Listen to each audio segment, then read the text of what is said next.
Ready to unlock a universe of mind-blowing visual effects in After Effects?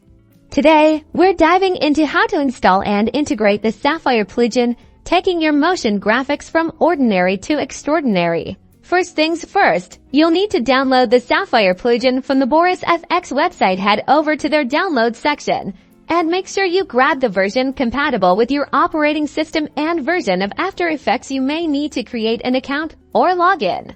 Once the download is complete, locate the installer file, usually X for Windows or DMG for Mac, and double-click it to begin the installation process. Make sure After Effects is closed before you start the install. Follow the on-screen prompts carefully. You'll likely need to accept the license agreement. Select the components you want to install.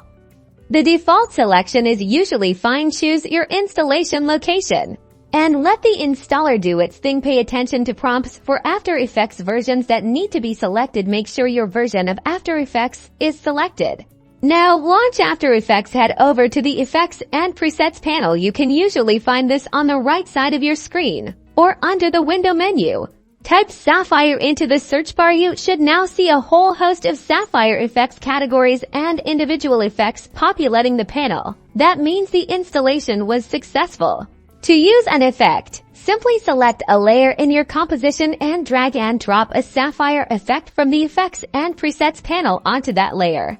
The Effect Controls panel will then display the parameters for that particular Sapphire effect, allowing you to customize it to your heart's content. Experiment, tweak, and unleash your creative vision.